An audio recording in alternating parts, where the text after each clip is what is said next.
안녕하세요. 오늘도 사연 살롱을 찾아주셔서 감사합니다. 저는 얼마 전 자유로운 돌싱녀가 되었어요.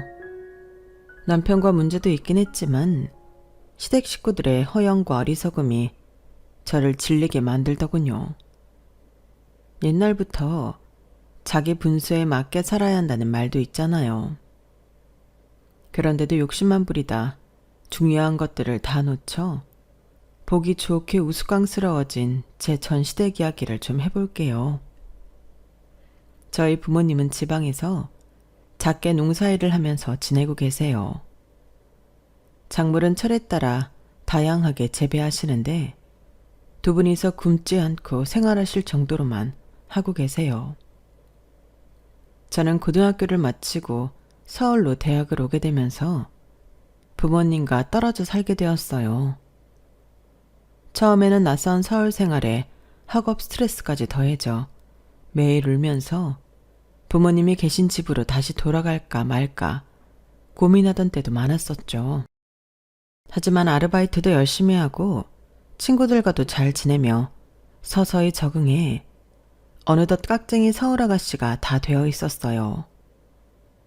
저는 부모님이 어렵게 붙여주시는 돈인 것을 알기에 부담을 덜어드리고자 대학생활 내내 아르바이트를 했어요. 돈의 소중함도 알게 되고 많지는 않지만 제가 직접 돈을 번다는 뿌듯함이 항상 있더군요. 일부러 구질구질하게 살려고 하지는 않았지만 필요 없는 것까지 소유하면서 사치스럽게 생활하지는 않았어요. 지금 돌아보면 그렇게 지내왔던 시간이 제가 여태까지 중에 가장 성실하게 살았던 순간인 것 같아요. 성적도 어느 정도 수준 밑으로는 내려가지 않게 유지하고 있어서 장학금을 중간중간 타기도 했어요. 대학을 졸업하고는 평판이 나쁘지 않은 한 회사에 입사를 하게 되었고 직장인으로서의 커리어를 쌓기 시작했죠. 일도 재미있고 생활하는데 크게 불편하지 않은 삶이었어요. 그러다 어느 날, 한 남자가 평범한 제 인생에 문을 두드렸어요. 친구들끼리 여럿이서 왁자지껄 모이는 술자리에 잠깐 들렀다가 알게 된 남자였죠. 첫눈에 제가 마음에 들었는지 연락처를 받아가서는 계속 연락을 해왔고 2달 뒤 저희는 사귀는 사이가 되었어요. 남자친구는 주변에서 흔히 볼 수 있는 평범한 대한민국 남자였고 크게 모난 것 없이 서글서글한 성격 덕분에 저희는 교제 2년 만에 결혼을 하게 되었죠. 내 집 마련이 워낙 어렵기 때문에 결혼 후에도 돈을 조금 모은 후 아기를 생각해보기로 계획을 짰어요. 남편 가족 중 아버지는 일찍 돌아가셨고 어머니와 밑으로 여동생이 하나 있었어요. 시모는 완전 서울 토박이로 간혹 지방의 제 친정 이야기를 하면 무슨 외계인 이야기를 듣는 것처럼 그렇어요. 나는 국내 시골에는 여행으로도 가본 적 없잖아. 누구한테 들었는데 다른 지방에는 지하철도 없다면서? 그럼 버스는 있는 거야?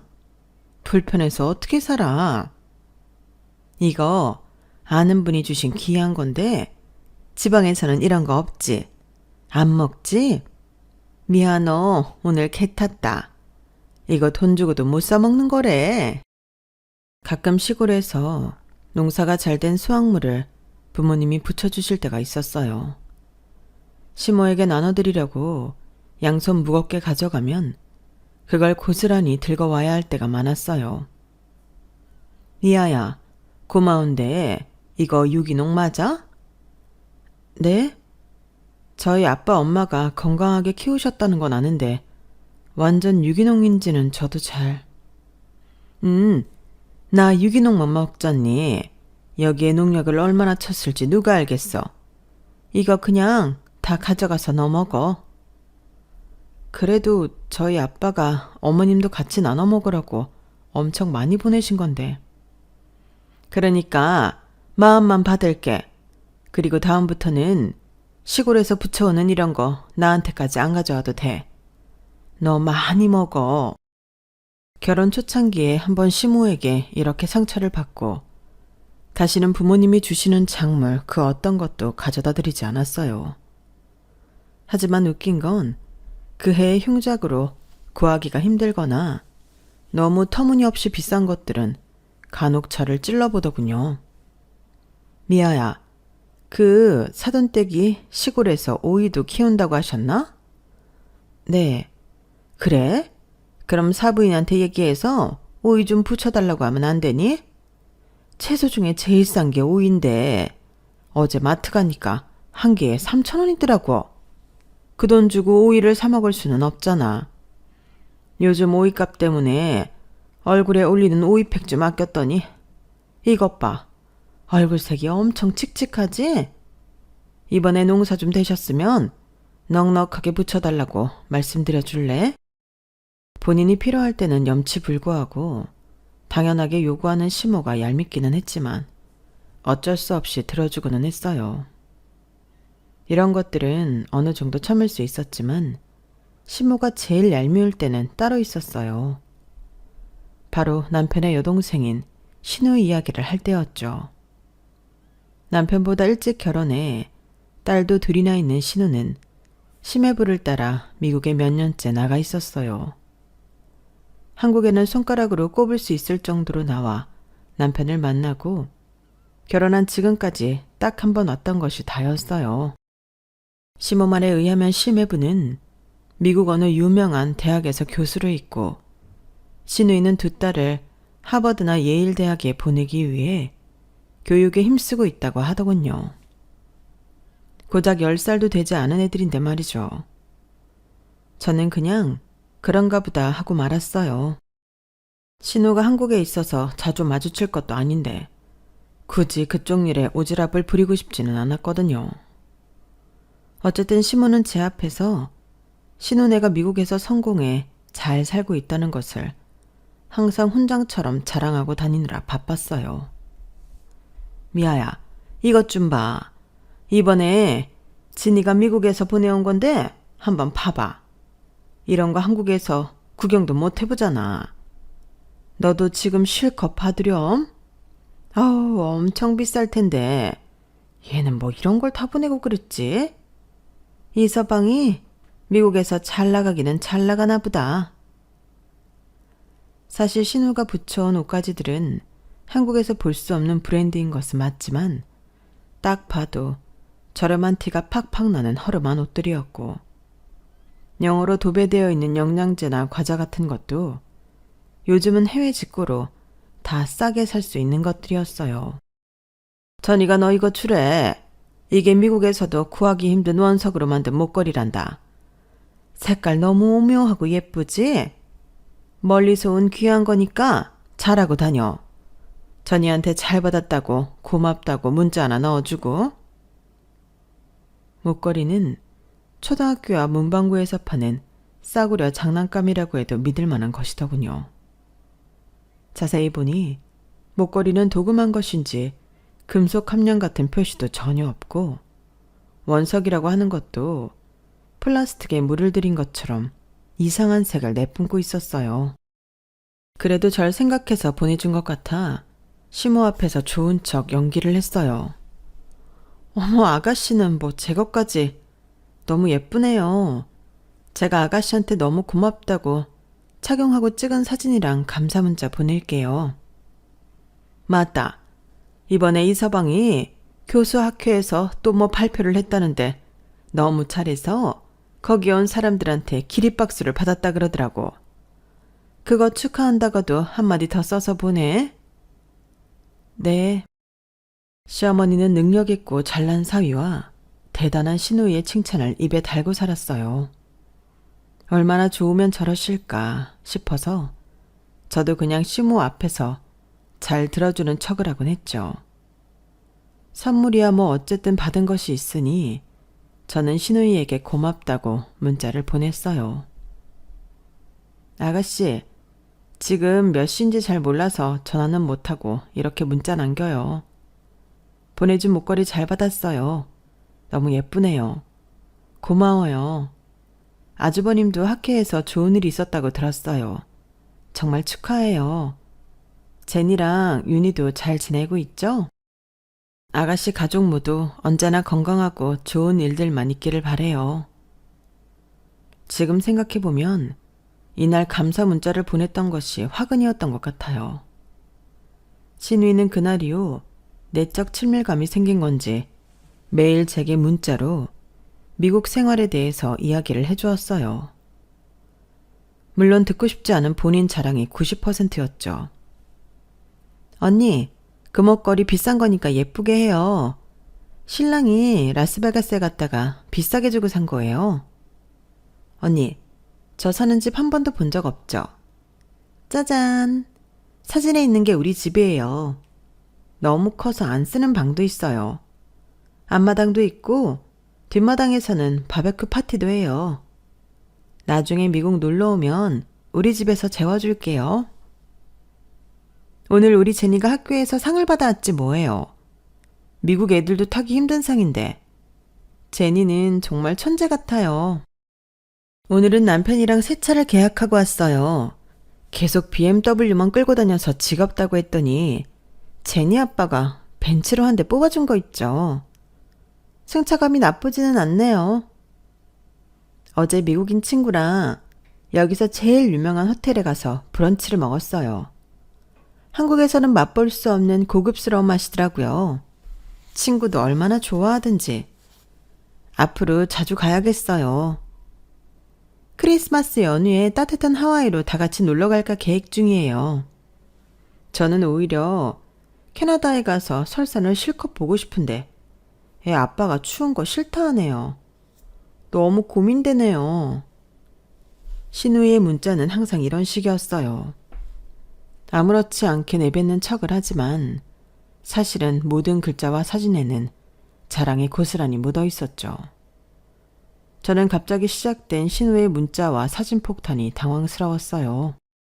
그래서 그저 네, 그렇군요 하고 답장을 할 뿐이었어요. 남편에게 신우의 문자를 막아달라고 하는 것도 뭐해서 최대한 간결하게 대답을 하고 말았죠. 거기다 언제부터인가 신우이는 제게 본격적으로 부탁을 하기 시작했어요. 언니, 이번에 우리 유나가 한국 된장찌개가 먹고 싶다고 난리여서 코리아타운에 있는 마트에 갔더니 우리가 먹는 그 된장이 수입이 안 됐더라고요. 그것 좀 택배로 보내줄래요? 그 외에 필요한 것들 리스트 적어보내니까 같이 좀 부탁해요. 지난번에 엄마한테 얘기했더니 엉터리로 보내준 것들이 많아서 언니한테 부탁 좀 할게요. 신호가 보낸 리스트에는 먹는 것부터 필요한 생활용품들, 몇 년 전 백화점에 수선을 맡기고 찾아가지 못한 옷까지 찾아와 붙여야 하는 것도 있었어요. 저는 좋은 마음으로 신우의 심부름을 했고 며칠 뒤에 소포를 받았다는 신우의 연락이 왔죠. 언니 잘 받았어요. 고마워요. 그런데 이번에 보내준 미역량이 얼마 안 돼서 금방 다 먹겠더라고요. 다음번에 좀 더 큰 사이즈로 부탁해요. 애들이 한식 중에 미역국을 제일 좋아해서요. 신우의 말이 고맙다는 건지 아닌 건지 헷갈렸지만 어쨌든 한번 보내고 나니 목걸이를 받고 난 뒤에 찝찝함은 없어지더군요. 하지만 그건 시작에 불과했어요. 그 뒤로 신우는 툭하면 제게 소포 배달을 요구했어요. 자잘한 물건들부터 어디 가서 뭐를 사다가 붙여달라, 최대한 많이 구해서 보내달라 하며 요구하는 조건이 많아졌어요. 심지어 제가 미국에 가보지는 않았지만 거기에도 있을 법한 것들까지 리스트에 써서 문자를 보내더군요. 조금 의아했지만 어쩔 수 없이 서너 번 정도 더 신우이의 심부름을 해줬어요. 하지만 정도가 점점 심해졌어요. 게다가 그동안 택배를 보내며 들었던 비용이나 대신 사서 보내준 물건값에 대해서는 아무 말 하지 않고 은근슬쩍 넘어가려는 것 같았어요.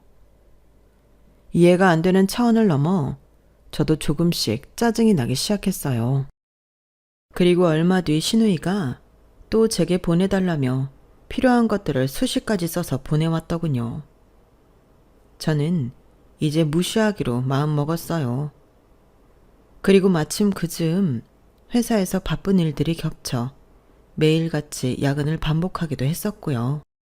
신우이는 빨리 보내달라며 서너 번 독촉을 하다 제가 대답을 하지 않자 시모에게 이야기한 듯 했어요.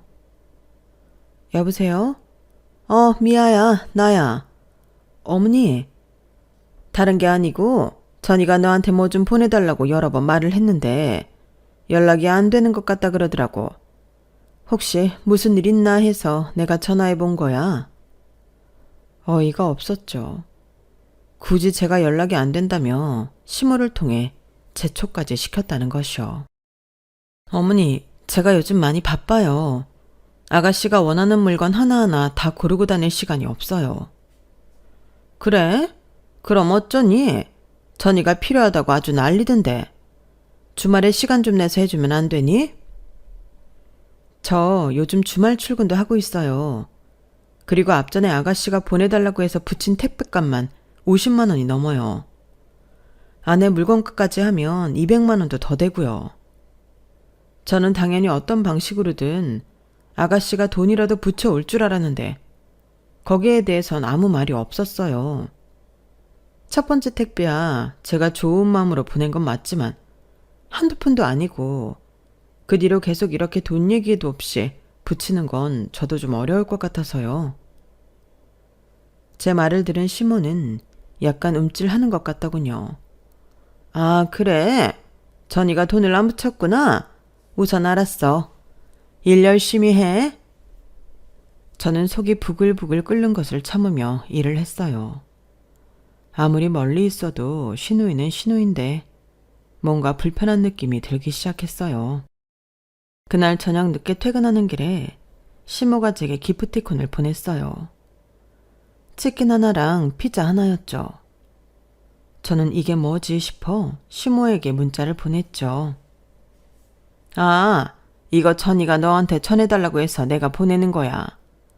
너한테 고마운 것도 많고 해서 선물 보내니까 집에 가서 천수랑 맛있게 먹으라고. 차라리 이 기프티콘을 안 보냈으면 모를까 받고 나니 그제서야 신우의 속이 훤히 보이더군요. 가족이 되었다는 이유로 제게 굳은 심부름을 다 시키고 이런 기프티콘으로 퉁치려고 했던 그 못된 속을 말이죠. 저는 선물 거절을 눌렀고 그 뒤로 신우나 시모에게서 다른 연락은 없었어요. 몇 달 후 명절을 앞두고 있는 어느 날이었어요. 시모가 명절 관련해서 할 말이 있다며 연락을 해왔어요. 미아야, 이번 명절에 음식을 좀 많이 할까 해서. 어차피 먹는 사람도 많지 않은데 뭐하러 그렇게 많이 하시게요. 그냥 뭐 명절에 잘 먹어야 한 해를 배부르게 보낸다는 말도 있잖니. 시간을 좀 많이 잡고 왔으면 해서 이번만 좀 많이 하는 거야.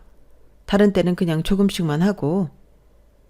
이 말은 친정에 갈 시간을 줄이라는 소리였죠. 하지만 결혼한 지 10년이 된 것도 아니고 이번 명절만 좀 풍족하게 보내겠다는데 그 말을 무시하는 것도 예의가 아닌 것 같아 알겠다고 대답했어요. 명절 전날 시모가 같이 음식을 하자며 오라고 했고 저는 너무 놀라 뒤로 나자빠질 뻔했어요. 식당을 하는 것도 아닌데 식재료가 어마어마하게 쌓여 있었죠. 어머니, 이걸 다 하신다고요? 이건 많아도 너무 많은데? 같이 하면 금방 하지 뭐. 그리고 오늘 다 못하면 내일 해도 돼. 내가 자질구레한 거 할 테니까 넌 여기 가만히 앉아서 전만 붙여. 제 눈앞에 붙여야 하는 정 종류만도 20가지가 넘었어요. 하지만 하겠다고 제 발로 온 거니 앞치마를 두르고 앉아 기름칠을 하기 시작했죠. 그날 저는 장장 8시간 동안 전을 부쳤어요. 밥도 못 먹고 중간에 화장실 몇 번 다녀온 게 다였어요. 8시간 동안 기름 냄새를 맡고 있으니 헛구역질까지 올라오더군요. 어머, 이걸 다 했네. 내가 만두소 다 해놨는데 우리 같이 만두 빚을까? 정확히 만두가 300개 나오더군요. 저는 곧 쓰러져 죽겠는데 시모는 힘도 안 드는지 싱글벙글 좋아서 요리를 하고 있었어요.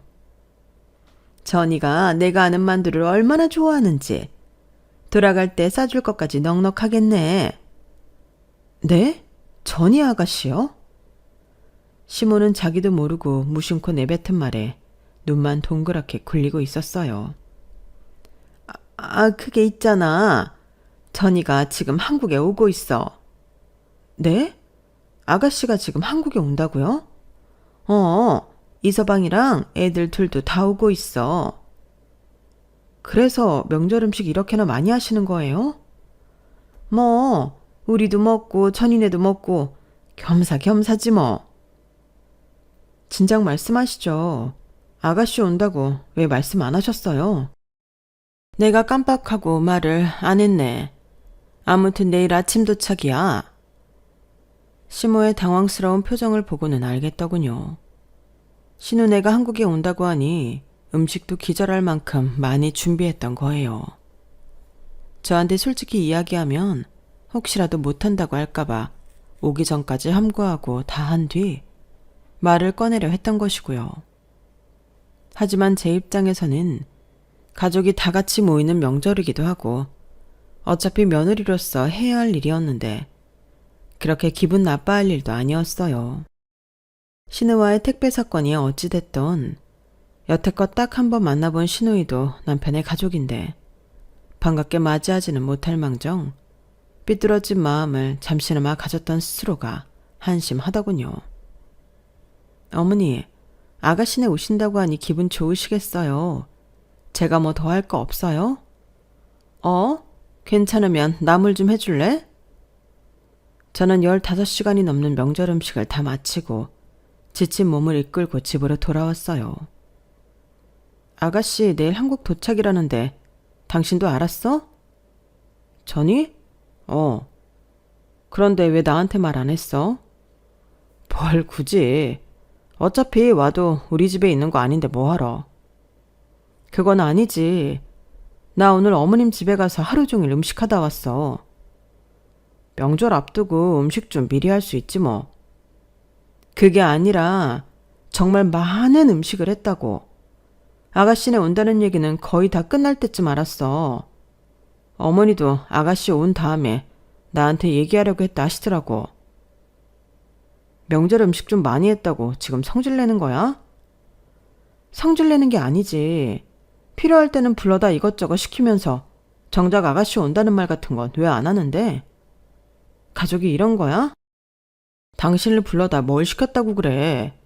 며느리가 음식하는 거 당연한 거지. 그렇다고 다른 식구 다 아는 이야기를 정작 나만 빼놓고 아는 이유는 뭔데? 음식하고 뭐 잘못 먹었어? 오자마자 아주 하는 말마다 꼬투리를 잡아대네. 벽에 대고 이야기를 하는 것 같았어요. 그렇게 서로 기분이 좋지 않은 대화를 마치고 말았죠. 다음 날 남편과 어색한 분위기를 한 채 시댁에 도착했어요. 문 밖에서부터 벌써 시끄러운 아이들 소리가 들렸어요. 아가씨 오셨어요? 어머, 언니 반가워요. 우리 이번이 2번째 보는 건가요? 긴 시간 비행기 타고 오느라 수고 많았겠네요. 우리는 다 비즈니스 타고 와서 괜찮아요. 자리도 넓고 먹는 것도 잘 나오고. 만약 이코노미였으면 지금 이렇게 쌩쌩하지 못했을 거예요. 아, 네. 만나자마자 자랑부터 늘어놓는 신우를 보니 어제 하루 종일 맡았던 역겨운 기름 냄새가 올라오는 것 같았어요. 제니, 윤희, 외숙모한테 인사해. 안녕하세요. 네가 제니고 네가 윤희구나. 만나서 반가워. 나는 전수삼촌이랑 결혼한 외숙모야. 똘망똘망해 보이는 두 아이들은 여기저기 구경하느라 정신이 없더군요. 미국 명문대 교수라는 심해부와도 인사를 마치고 본격적으로 어제 한 요리들을 내오기 시작했어요. 정말 상다리가 부러질 정도의 요리들이 즐비했어요. 저는 만두랑 전 쪽은 얼굴도 못 돌리겠더군요. 맛있게 먹으면서도 뭐는 좀 짜다, 뭐는 좀 기름지다 하며 빈정대는 신우이에게는 정말 눈꽃만큼의 정도 가지를 않더군요. 식사하는 내내 자신의 미국 생활을 자랑하느라 바빴던 신우이는 아주 자랑스러운 눈빛으로 제게 작은 상자 하나를 내밀었어요. 이게 뭐예요? 열어봐요. 여기서는 구하지도 못하는 거예요. 언니 생각나서 사왔어요. 또 얼마나 조잡스러운 걸로 생색을 내려나 싶어 상자도 열기 싫었지만 다들 쳐다보고 있어 어쩔 수 없이 조심스럽게 열어보았어요. 혹시나 했지만 역시나였어요. 스타벅스 로고가 있는 상자였고 안에는 머그컵이 들어있더군요. 언니, 이거 뉴욕에 가야지만 살 수 있는 머그잔이에요. 한정판이라고요. 너무 예쁘죠? 네? 아, 예쁘네요. 고마워요. 도시 이름이 박혀있는 머그잔 하나를 내밀며 온 세상을 다 안겨준 듯한 표정의 신우이는 쉬지 않고 그게 구하기 얼마나 어려운 건지 설명을 시작했어요. 하지만 그 머그잔의 선물 의도는 머지않아 밝혀졌어요. 언니, 우리가 사는 곳이 한인타운이랑 너무 멀기도 하고 정말 백인들, 그 중에서도 리치한 백인들이 모여 사는 곳이거든요. 그래서 한국 물건을 구하는 게 너무 어려워요. 아무리 돈이 많아도 미국에서는 안 되는 것도 있더라고요. 엄마한테 부탁하려고 했는데 요즘 뭐 허리랑 무릎도 안 좋다 그러고 이 선물 받고 앞으로 제가 부탁하는 택배 좀 보내주면 안 돼요? 그러면 진짜 너무 고마울 것 같은데.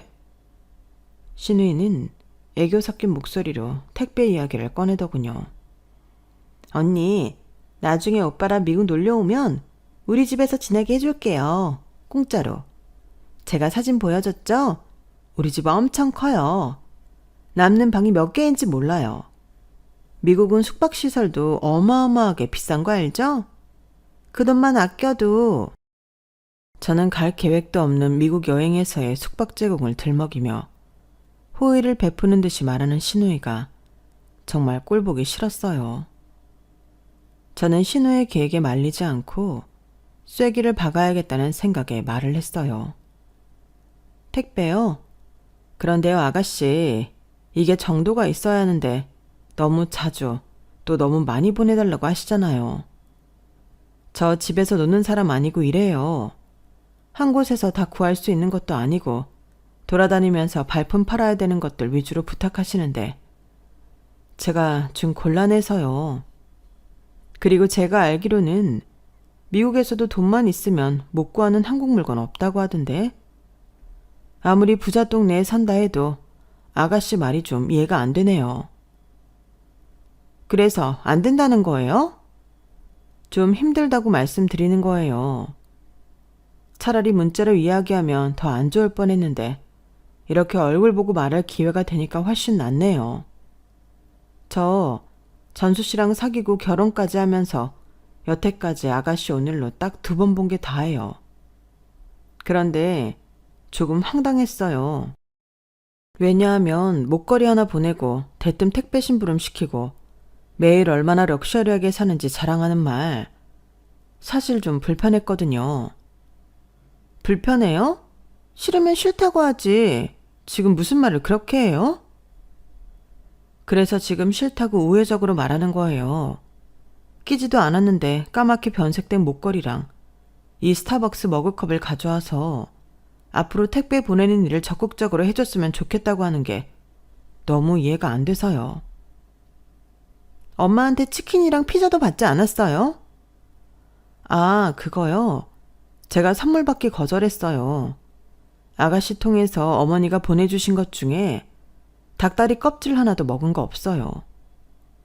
돈 얘기 나오면 치사해지지만 그동안 제가 아가씨한테 보내면서 쓴 돈이 몇백만 원이나 되는데 기프티콘은 좀 아니죠.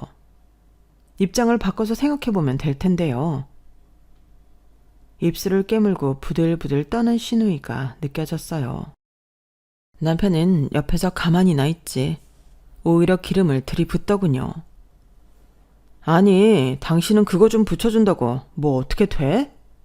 한국 떠나서 미국에서 외롭게 지내는데 필요한 거 있으면 가족끼리 보내주기도 하고 그런 거지. 왜 이렇게 양심이 없어? 뭐? 양심? 진짜 양심 없는 게 뭔지 잘 생각해봐. 그렇게 쉬운 거면 당신이 아가씨한테 붙여주던지. 똑같이 몇백만 원에 상당하는 뭔가를 보내줘야 당신도 붙여주겠다는 거야? 당신 이렇게 치사한 사람이었어? 치사하다니. 당신까지 나한테 왜 이러는 거야? 내 편을 들어줄 거라 생각했던 남편이 저를 비난하고 나면서 다들 목소리가 조금 더 커지기 시작했어요. 신우와 심해부 역시 불편한 표정을 하고 있었고 심호도 당황한 얼굴이더군요. 저는 밖으로 나와 그 길로 집으로 가버렸어요. 그동안 참고 있었던 것이 뭔가 한 번에 터진 듯한 느낌이었죠. 더군다나 무조건 신우 편만 들고 나서는 남편도 너무 꼴보기 싫었고요. 하지만 저도 잘한 건 없었죠.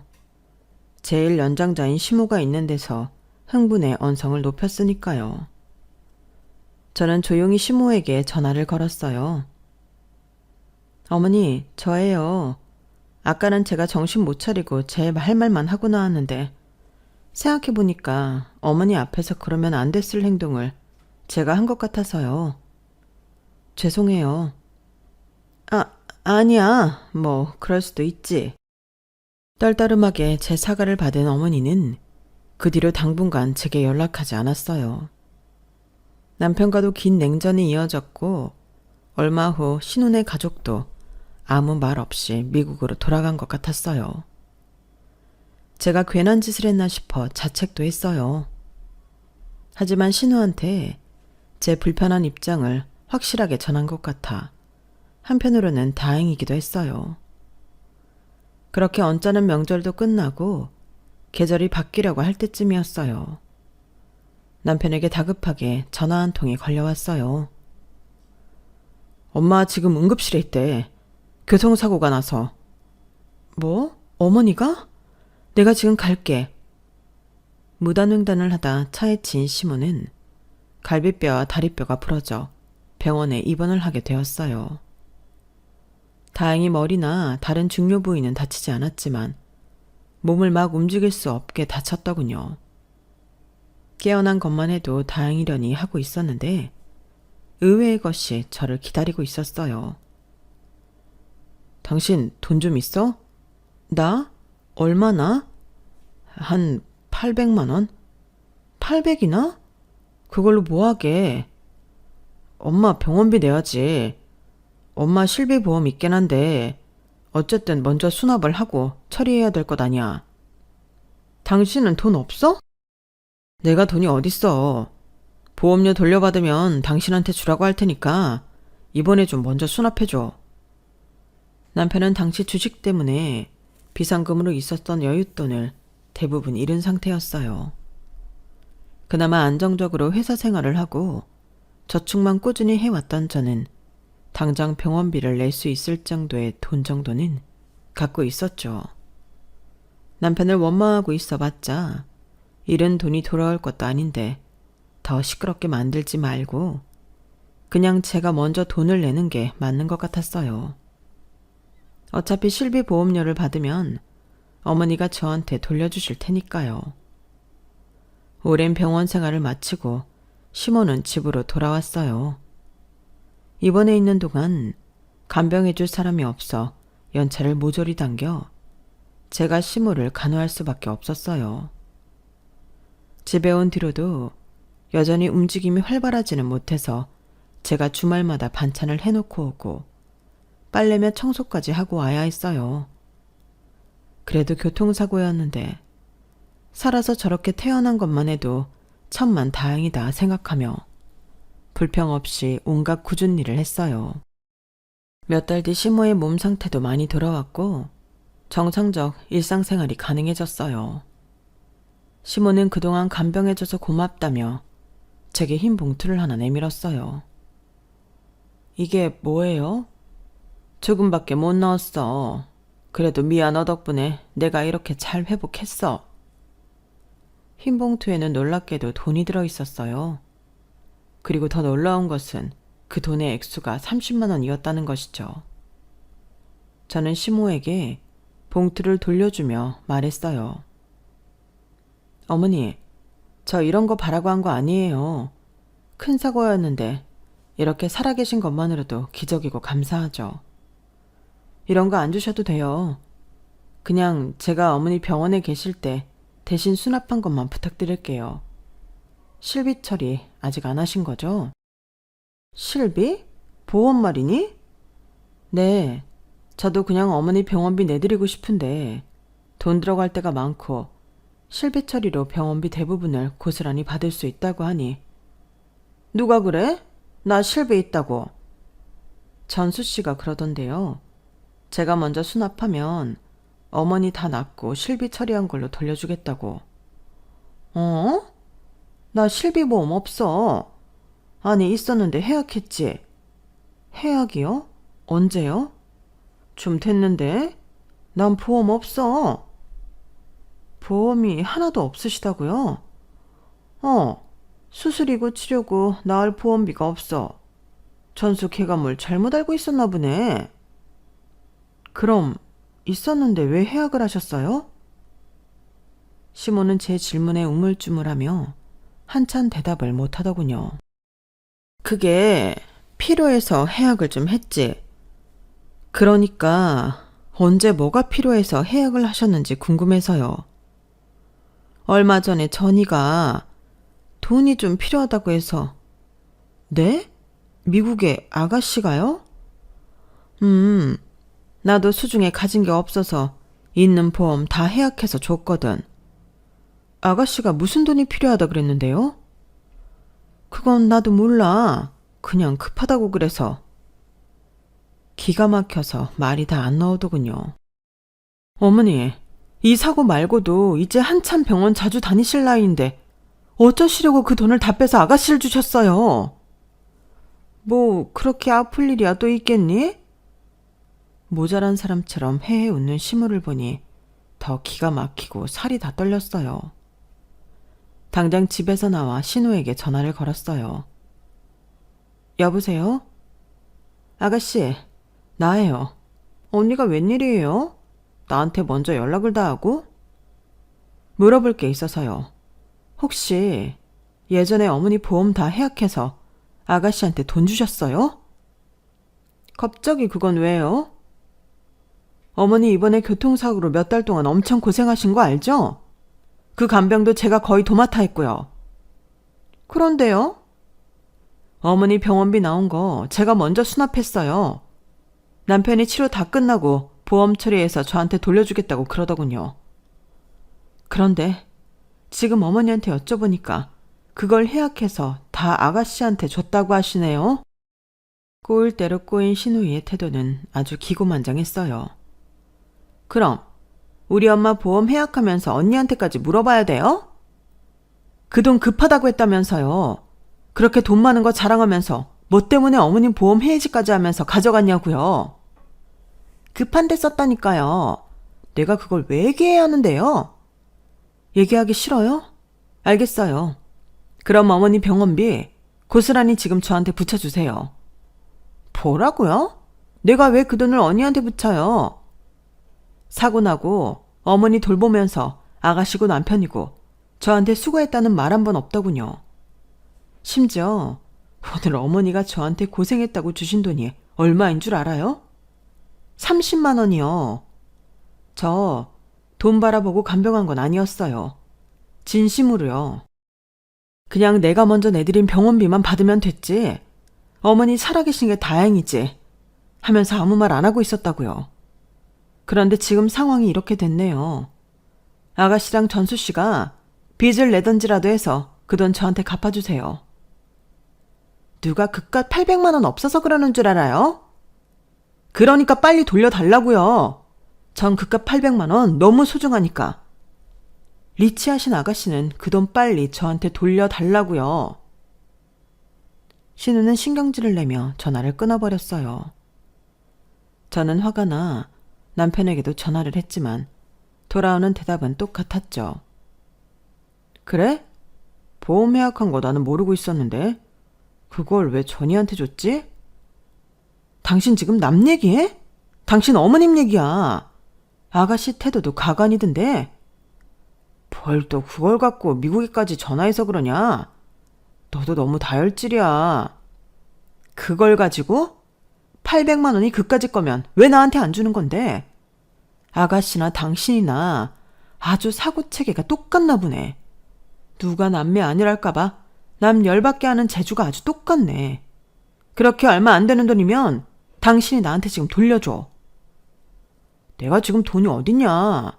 내 주머니 사정 다 알면서. 주식회사 있는 돈 다 날린 것도 자랑이야? 그래도 참고 살려고 했는데 이젠 진짜 안 되겠다. 너네 집 이제 내 인생에서 아웃이야. 당장 돈 구해서 나한테 보내라. 저와 남편은 흥분해서 서로에게 악다구니를 해댔어요. 최악의 상황으로 오고 만 거예요. 상황이 이렇게 돼서 미안하다. 돈은 살면서 어떻게든 마련하겠다. 엄마 간병하느라 정말 수고 많이 했다. 이런 말을 예쁘게 해줘도 모자랄 판에 그까짓 얼마 안 되는 돈에 목숨 거는 미친 여자로 저를 몰아가는 남편과 신우의 태도에 열이 받아 머리가 터질 것 같았어요. 상황이 얼마나 심각한지 모르는 시모는 제게 전화로 이런 말 하더군요.